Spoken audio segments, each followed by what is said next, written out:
Okay, so today I want to go over the top 10 reasons you should lift. Let's get into it.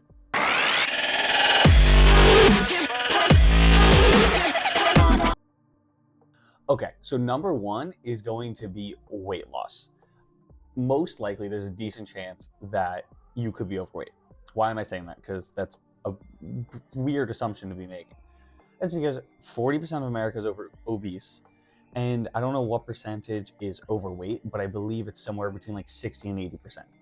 So if you're an American and you're watching this, the literal statistical odds are that you're overweight, which is crazy. So weight loss. Weight loss is so important. You need to be at a good weight. Now, what is a good weight? This would be hard to figure out exactly, but you just don't want to have too much of a gut. Like, we all know what it looks like to not be overweight. So why should we not be overweight? Like, what's the issue with being overweight?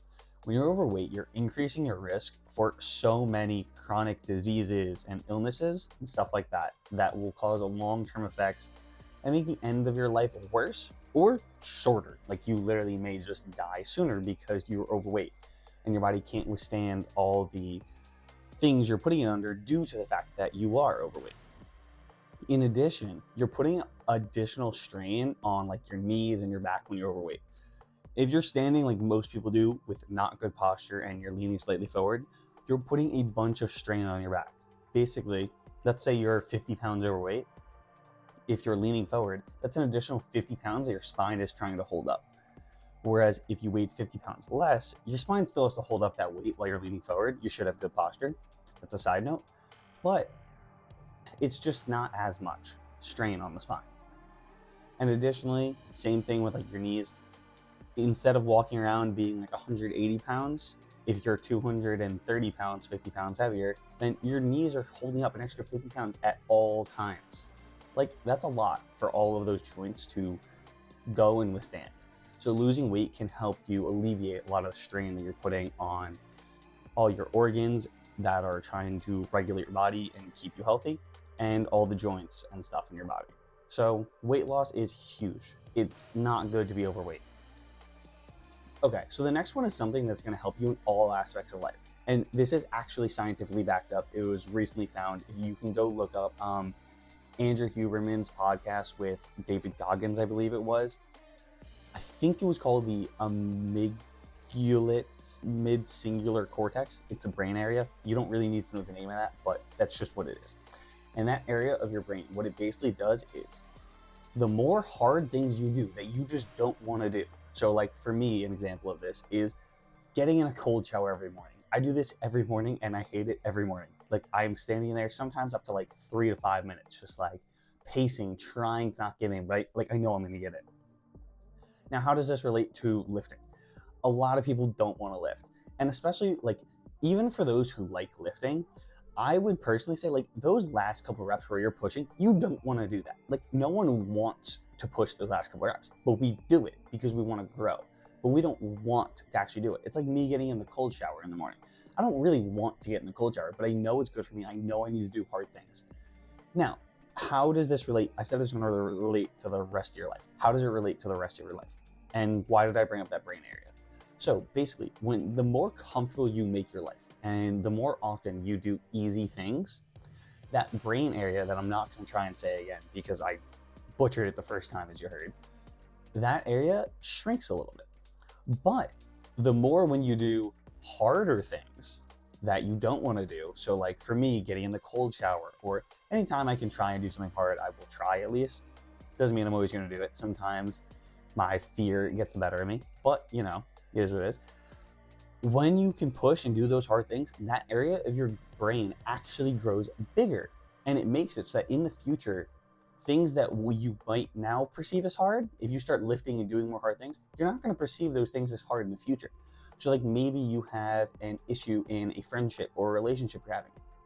That might not seem as big of an issue. You might be able to resolve it easier because instead of it being the end of the world, it's, oh, this is like really annoying, but I can figure this out. And it kind of joins in a sense with the next one. So let's go to the next one. So the next one is improving self-confidence. When you get in better shape and, as I said, do hard things, which lifting is definitely not easy, Once you do things like that, you're going to improve your self-confidence. Personally, I can tell you, I am so much more confident of a person than I was before I was lifting. I was really not a confident person back then. Kind of probably faked it a little bit, but now I do really feel like I'm a much more confident person. And I also think I have a good ways to go where I think I can become a lot more confident with the better shape I get into. But improving your self-confidence is such a big thing. Like, you can basically almost become a new person. Like, it's actually crazy.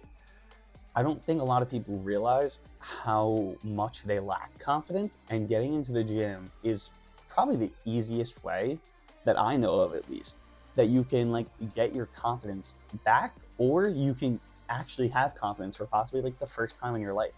A lot of people that have been like overweight their entire lives and have never truly been like confident in themselves, and going to the gym is such an easy way to gain that confidence in yourself. Okay, so the next one is mental health benefits. And this kind of coincides with the last one in confidence in a sense. I can personally tell you, as someone who's now been lifting for, to some degree, for like 4.5 years, but like consistently for 3 years, where I only think, I don't know if I've ever taken a week off in the past 3 years.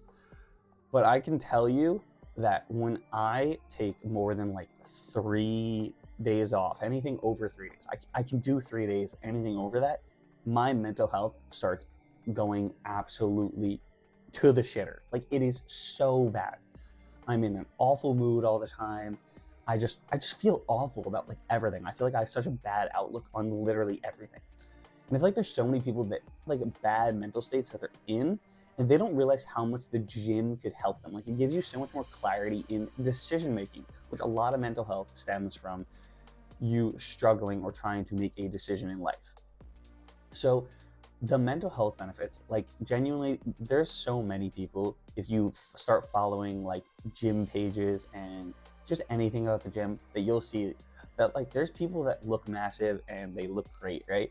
And they're like, today I didn't go in to look better. Like, I went in because I mentally needed to. Like, there's so often where like the gym is the only thing that can like keep me going, because I know it'll just reset me and get me back in a better mental state if I was in a bad one. So genuinely, if you're not in a great mental state and you're not lifting, please start lifting. It is so good and it's not just like it only fixes one issue in mental health. Like, this can help with depression, anxiety. If you have a lack of self-confidence, that's going to get in your head, like things like that, and like so many other things as well. The next one's just functional strength. Like, throughout your life, you're going to have to pick up things, move them. You might be in scenarios that could be like emergency scenarios where you need to move something. Maybe you need to run fast, like whatever it is, or somehow maybe someone's trying to like rob you and you need to fight them off. But once you start lifting, you're going to have a lot more functional strength. You're going to be able to take that strength and implement it in other ways in your life. Like, if you're an athlete, the second you start lifting, you can then implement that strength into your craft, whatever sport you play. Also, like, let's say like you're moving, I don't know, you can help build things in your new place better. Like, you can, like, I think you guys know what I mean by functional strength. Like, there's just so many situations in life where being stronger will help you. It's not going to help in every single situation in life, but it will definitely help in a lot. Okay, so the next one is lifting does actually improve your cardiovascular health. I think most people only think of like the only way to improve your cardiovascular health is by like running or doing like cardio. So things like that. But lifting does actually improve your cardiovascular health. Obviously, if your sole purpose is to improve your cardiovascular health, lifting is not the best way. But it is definitely a way where if you're not going to run for whatever reason, like right now, I have nerve damage in my leg and I can't run at all. Like, I can walk a little bit. I can't do any other form of cardio outside of walking, pretty much. So for me, the only way I can work on my cardiovascular health is in the gym right now. And I feel like people never associate lifting with cardiovascular health. But for those of you that have lifted, or anyone who's exercised at all, you know your heart rate increases and you're pumping more blood. And guess what? You're then training your cardiovascular health. Obviously, as I said, it's not as good as just doing genuine cardio, but it definitely still trains it. Like right now, as I said, I do have nerve damage in my leg, so I can't really hit great leg days, but I can still hit leg days. But I like remember when I was able to hit really good leg days, you are so tired, and you are definitely training your cardiovascular health in a very good way when you're hitting legs. Like your full body is just tired after hitting legs. So you definitely are training your cardiovascular system while you're lifting, and it's just another thing that it can help you. Okay, so the next thing is lifting actually promotes better sleep. This is likely just due to the fact that you're a little bit more tired at the end of the day. You went into the gym for whatever amount of time it was, 45 minutes, hour, hour and a half, whatever it was, and you gave it your all. You're just gonna inherently be more tired at the end of the day, and it's gonna be a little easier to fall asleep. Also, going back to kind of jumping to the mental health benefits and how this could associate with sleep, is it might be a little easier for you to not overthink everything at night and fall asleep. Because I know a lot of people stay up at night because they're just overthinking everything in their life and every scenario of how something could go. Whereas once you are working on your mental health through the gym and other outlets, then you may not be overthinking as much and you can get better sleep and fall asleep a little bit faster. So this definitely helps with your sleep. Plus, if you're someone like me who's really into trying to put on size and stuff, you know that sleep is essential for recovery. So you then want to focus on your sleep and you want to get better sleep inherently just because you want your gym goals to be achieved. Okay, so the next one is reducing aches and pains. And I'm going to talk about this specifically with like 2 specific injuries that I've had and how I was able to almost get rid of the pain I had from them. So in high school, I had a back injury, which the literal only diagnosis I ever got was muscular issues. And I didn't really have the knowledge that I have now. So I wasn't able to try and get more clarification, but that's literally the only diagnosis I ever got. And then my knee, I subluxed my patella tendon in high school, which basically means I just stretched out. So my kneecap wouldn't always be in like the perfect spot. So both of these things, my back, outside of really never, like I might occasionally have pain, but I haven't had back pain in like 3 years now. And I used to have back pain like pretty much every day. Now, how did I do that? I was in the gym working on my core strength specifically because I knew my core was going to help me mitigate my back pain.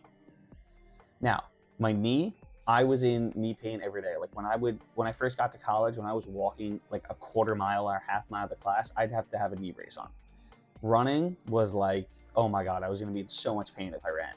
Obviously, I have nerve damage in my leg right now, so right now is a little different. But as of before I had this nerve damage, I was able to run up to like 5 miles with a knee brace on. Walking, I could walk miles upon miles, never wear a knee brace. Like my knee pain was only ever when I did things that would cause me to have knee pain, which would be like extremely athletic things. Like if I was going for like, if I got to a point where like even like a mile run wouldn't even like make it flare up as long as I had my knee brace on. The longer runs would make it flare up. And if I iced that night, it might not even hurt the next day. Like it got from being like, oh, my knee hurt every day, I could barely even walk to class without it hurting, to like, I was able to run and like it might not even hurt the next day. So I was able to reduce massively like the aches and pains I have personally. And obviously those are only 2 injuries that I've dealt with, but there's so many other examples out there of people just like completely getting rid of pain they have through the gym. So the next one is, and this is like kind of like an outlier from honestly all the tips on this list, but it allows you to be more independent, leaner in life if you just continuously lift throughout your life. What do I mean by this? Like once you're in like your 70s, 80s, if you're lucky enough to make it to your 90s, at those ages of life, if you're able to have more muscle mass, you're going to be so much safer.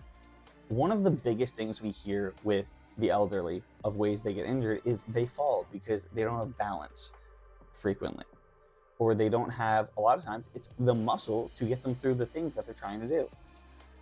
So if you're able to increase the amount of muscle you have earlier in life and then try and slowly mitigate the loss as you age, because inevitably you're going to lose muscle mass as you get older, then you're able to put yourself in just such a safer position in life. Plus, you'll have more of that functional strength, which will allow you to do more things, and you can just be more independent when you're in like your 80s compared to like there's some people that are in like their 70s who can like barely get around, barely do anything because they just didn't take care of themselves. So honestly, this is more just a tip for even like taking care of yourself in general. But the more you take care of yourself, the more independent you'll be later in life, and the less likely you will be to have like a fall or have an injury. You'll also recover faster from your injuries. Okay, and the last tip of this video is for my foodies out there. Anyone who loves eating, because I know me, I love eating. I will eat anything and everything pretty much. So I wish more people knew that muscle on your body burns more calories than fat does on your body. So what does that mean? The more muscle you put on, your body will literally just burn more calories throughout the day. Now, what does that mean? Well, it might increase your level of maintenance. Like for me right now, I'm like 210 pounds-ish. I can eat way more calories and stay at maintenance than I was. This is obviously 10 pounds lighter, but when I was like 200 pounds, when I first started lifting, I was like pretty out of shape. I definitely could not have eaten the amount that I eat right now and just maintained my weight. I would have put on weight. But now, because I have a lot more muscle mass in my body and that's burning calories all the time, and I'm lifting as well, but that's besides the point, I'm able to eat a little bit more. So the more muscle you put on, the more calories that muscle is going to burn, and then the higher your maintenance calories is going to be, and the more you can eat throughout the day. And maybe you're able to not eat such a strict diet. You can not be as strict, and you can have a little more enjoyable meals and eat things that other people might not be able to eat on a cut because you have more mass than them. Okay, so those are my top 10 reasons I think you should lift and why they help you. So I hope you enjoyed. Send this to anyone who doesn't lift if you're trying to convince them to lift. I hope you enjoyed once again. Don't forget to like, comment, subscribe, and I'll catch you on that Sunday at 5 p.m. Catch you there.